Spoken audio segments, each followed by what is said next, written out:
Hey everyone, I'm Pion and welcome to Heat Signature. So I was planning to make a let's play for this game since it released actually. I never came around to it and now I have some time to do exactly that. So here we are. Let's delete whatever I have here. I think it's actually a brand new galaxy, but let's do that anyway. So we delete the galaxy to start a new game. And then we're gonna replay the tutorial because it's been a while. I just replayed the tutorial actually, but I think it's good for the video to do this on screen anyway. So let's go through it. Say the fiasco. This is not how I pictured my retirement. Getting shot over a nebula of battery acid in the ass end of nowhere. But I'm invested now. And there's one last thing I want to do before I quit. Bop. So we're back in our escape pod here. And gonna dock over there in that ship. We just flew out. I'm not quite sure why. I'm not quite 100% sure on the story. But it's not that important. God damn it. Kind of hard to control from time to time. So there we go. We're supposed to dock there. Let's see if I can manage that. There we go. And we move in here. Doobie doobie doop.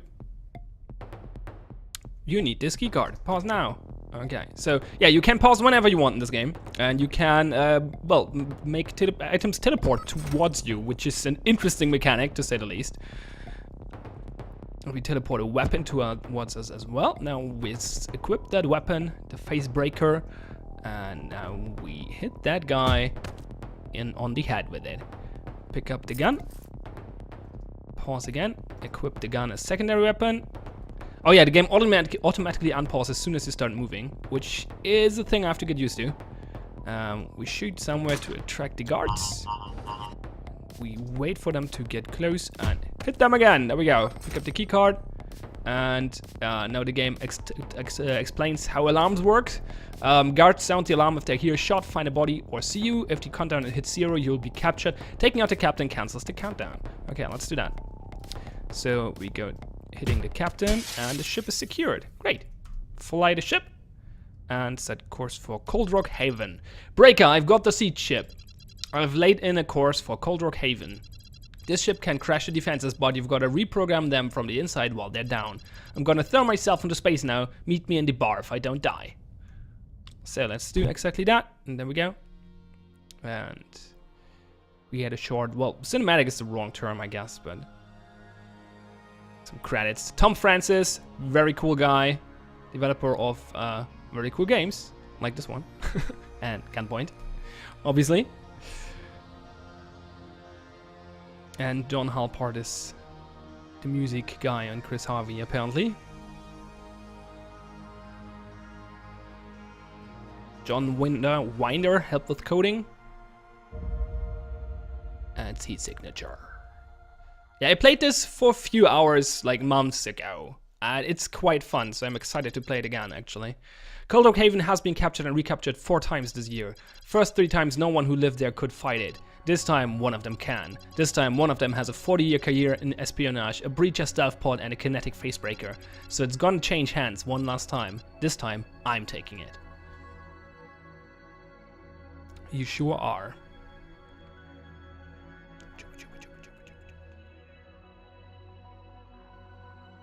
So we select a remote control, we select to remote control our escape pod, and we're gonna catch ourselves. Oops, if I'm not too fast, that is. It's really, really hard to control this escape pod, for me anyway. I don't know, I'm having a hard time doing this. It makes sense, like it's not unintuitive how it controls. I'm just not used to this kind of control with thrusting and braking. It makes sense, like in space there's no traction, so if you reach a certain speed, you keep that speed if you don't change it. There we go.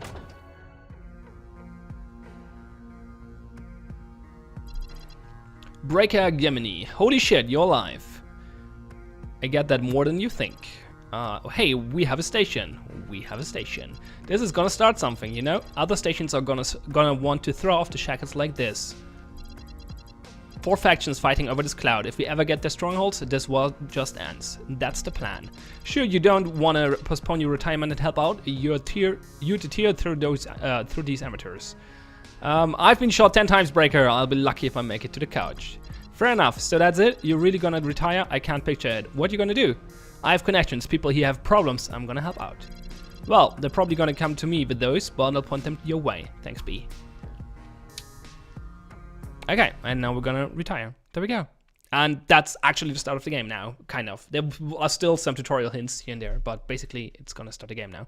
So choose a character for this life. So we can choose from 4 characters every time we die, and then we choose the next character. We have Amadine Gauss, Julissa Santana, Lady Ossard, and Margarita Rotanev. Rotanev? Probably. So Amadine has a short blade and a rechargeable extreme range subverter. Sounds great. I'm not sure what a subverter is, but it's probably something good. And her personal mission is to rescue my friend Platon Messier from the Glitchers. You unlock play characters Platon Messier to play as. Oh, okay. What's with the other ones? So Julissa Santana has a wrench and a quiet gun, and steal a dust object to make enough money to retire. Okay. Then we have Lady Ossard with a long blade and a glitch trap. And the personal mission to bring in the sovereign officer who murdered my husband. Very personal. And Margarita Rotanev with a short blade and an emergency shield who wants to steal the Scuttle project to make enough money to keep my family safe. I think we're gonna go for Amadine Gauss because it's unlocking a character. That sounds cool. I don't know what this actually means, but let's take that. So we're playing as... what was the name? Amadine Gauss, and we have a short blade and an extreme range support. Let's check what that actually is. Makes turrets, shields, and other electronic work against their owner. Oh, it's a hacking tool. Hold down the button to aim, release to subvert. Only use upper charge if successful. All you need to know about Foundry engineers is that they made allegiance a variable. Okay. Rechargeable, recharges to full capacity for free when you return to a friendly station. That's nice. So we don't need ammunition for this, and has extreme range, which is also pretty cool. It's equipped as our secondary weapon, and we could go to the practice sim, but let's not gonna do that. Let's take a mission, take an easy mission, is what the game is telling us to do. Rescue Auriga Rabas. It's a rescue mission apparently. So she's aboard a small off-road security ship. The ship has no alarm response. The ship has gone rogue and cannot flee to a station if the guards sound the alarm. So you have as long as you like to deal with it. And it has only few guards, a skeleton crew. So yeah, that's why it's an easy mission, and the guards will not be very strong, I imagine. So the guards have the key cards and a concussive gun, knocks you out but won't make you bleed. And the bosses, like there's 1 guard and 2 bosses, I think is what this means. And bosses have a concussive gun as well. Okay, good. So we accept that mission, and then we leave. We're gonna go there and see if we can complete that mission. I like how the space like has a really awesome scale in this game. It's really cool how it scales out and in. It's just really, really, really big. The space map is just pretty cool. Okay, so let's go there. We're docking back there, apparently.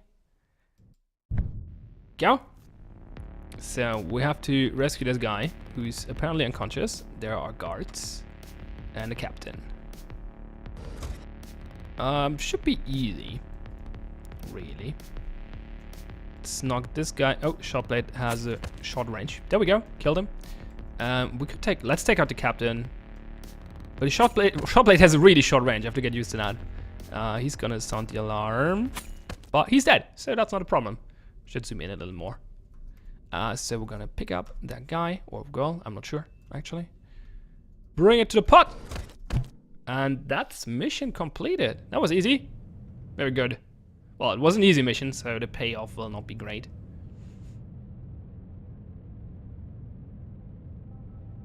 I'm not sure if the subverter gun will be that useful in the first few missions, because I'm not sure how many turrets and stuff I'll gonna encounter.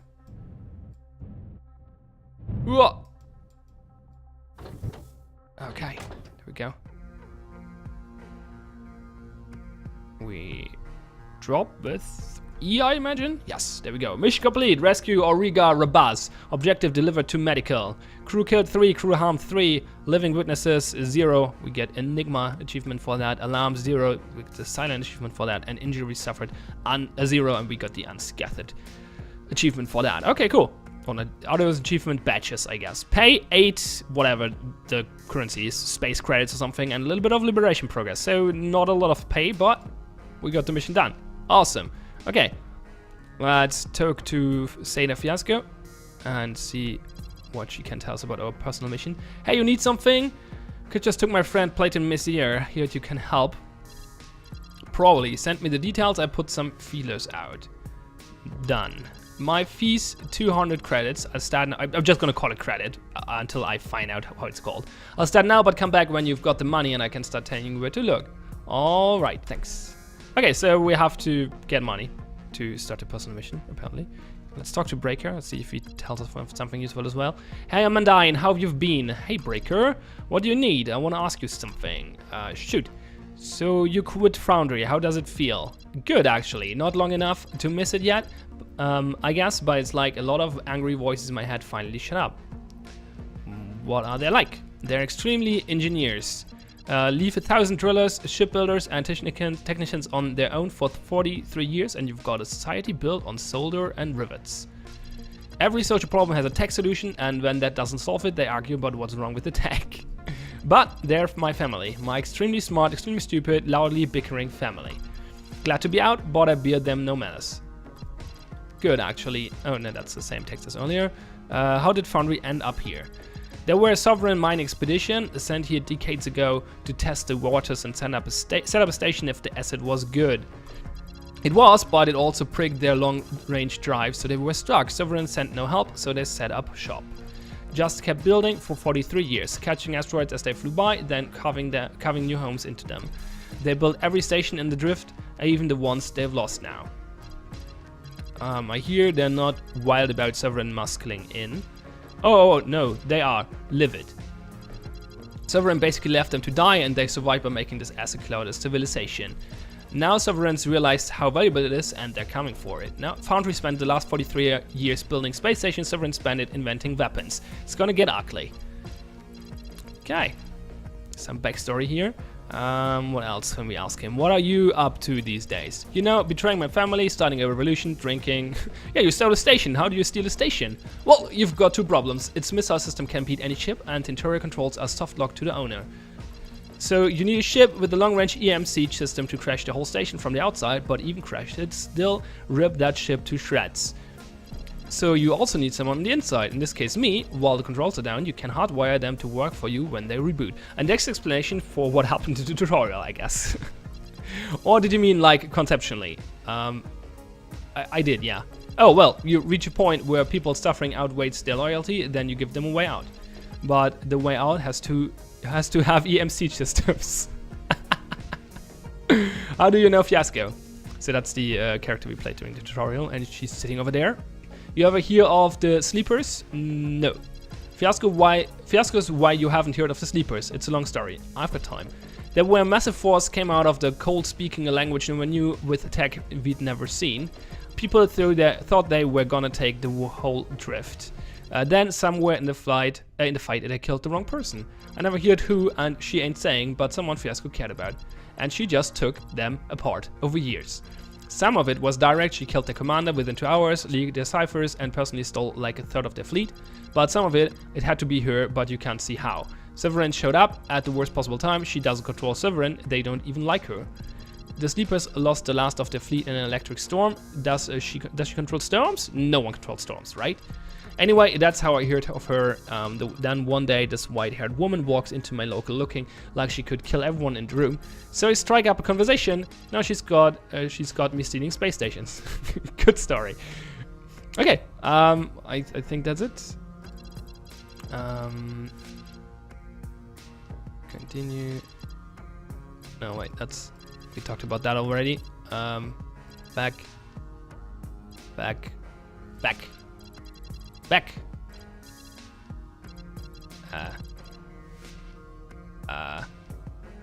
Okay, now we're back, I think. That was a little weird to navigate this conversation tree. I'll drink to that. Okay, that's all the questions, I think. Back. Okay, I think I should not use the back button. I should use the leave button. Okay, good. So, done talking to Breaker. Special stock in here. So that's the miscellaneous shop. I hate that word. I don't think we have enough money to buy anything. We have 10 credits. Apparently we started with 2. Or 1. Did we get 8 or 9 for the mission? So what can we buy here? An overpriced self-charging stealth shield for 360. We don't have that. We could buy another short blade or a long blade, actually. A long blade would be an interesting proposal. What's the difference between a short blade and a long blade? So they're both lethal. The long blade has a longer recovery time. It's slow recovery, while the short blade is quick recovery. Short dash range, long dash range, both are quiet. So yeah, the long blade has longer range, but has a slower recovery. So we could buy that to be a little bit more versatile, or we could get a wrench. Slow recovery, but long dash range. The wrench is pretty cool. Seems to be just worse than the long blade though. It's concussive. Oh yeah, it's not lethal, obviously. It's not quite either, so yeah. Okay, we're not gonna buy anything here. Don't think... Oh, we could buy stuff here. Teleporters move you instantly, but each type has unique limitations. Sidebar, click anywhere within the radius to teleport there, as long as there is a clear route. Okay. So we can buy things, but I think we're not. We're gonna save up the money. So, yeah, I think we're gonna wrap up the first episode here, and the next episode we get a new mission, and well, get going with it. So I'm really excited to play this game. As I said, I played this months ago, and then dropped it because other stuff was going on, and now I actually have time to do this. So that's awesome. So yeah, I'm looking forward to more of this. Well, yeah, I'm TH Pine. Thanks for watching. Have fun and see you next time.